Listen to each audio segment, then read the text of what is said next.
In this video, we'll be going over IRS Notice CP32.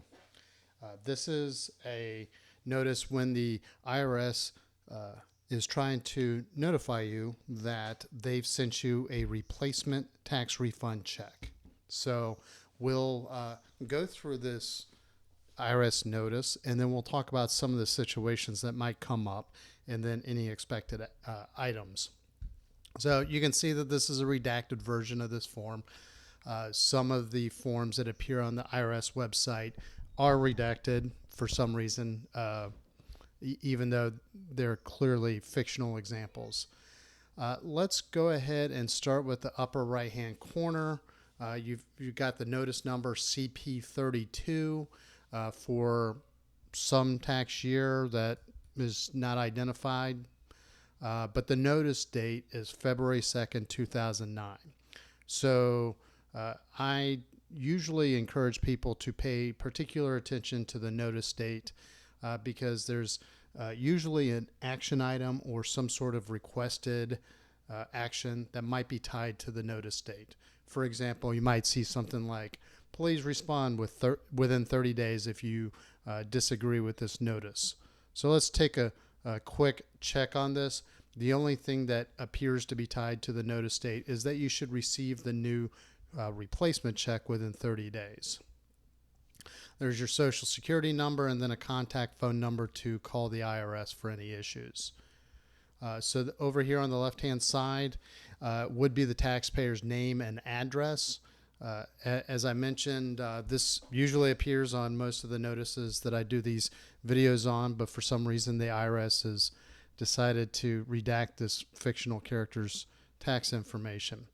But the second thing that I usually encourage people to do is pay particular attention to the address.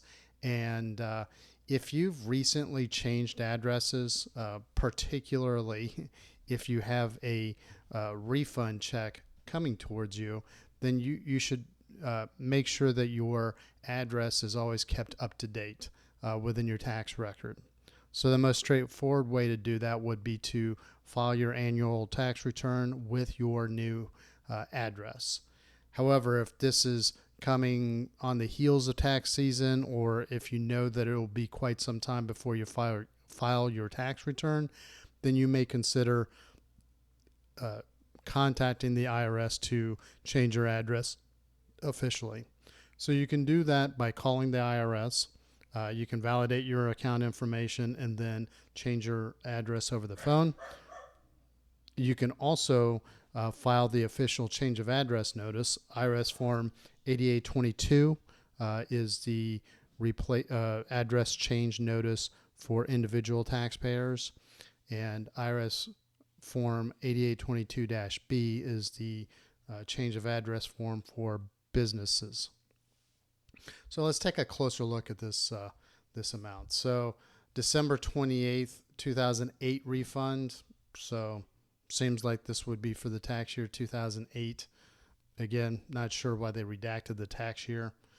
But the IRS says that they sent a new refund check to replace the one that expired on October 9th, 2008. So your original check was for some amount of money. The new tax refund may be less if you owe other taxes or debts that the IRS must collect.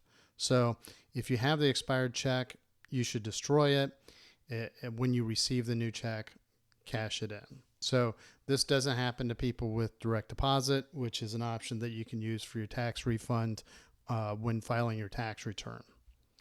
There's not a whole lot of other information on this other than just the notification that you should receive the new check within 30 days.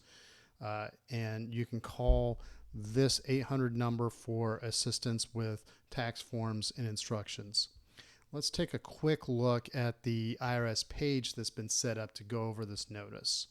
So basically, it doesn't really say a whole lot that wasn't discussed in the video in the notice.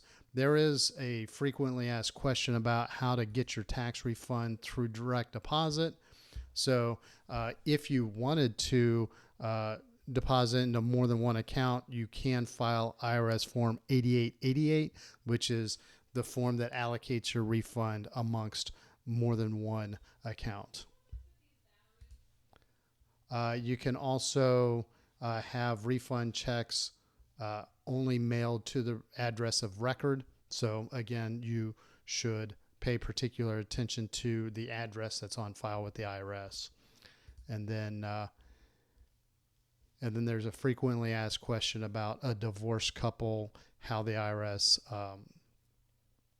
would process that refund. So couple of additional pieces of information, but not a whole lot that hasn't been covered in this notice. So that's all we have for this video. We'll put links in the show notes to the resources that we've created about forms mentioned in this video. If you like our articles, please subscribe to our newsletter. And if you like our YouTube videos, please subscribe to our YouTube channel. And if you have any questions, comments, or if there's another topic that you'd like to see covered in an upcoming video, please hit me up in the comment section. Thank you very much and have a great day.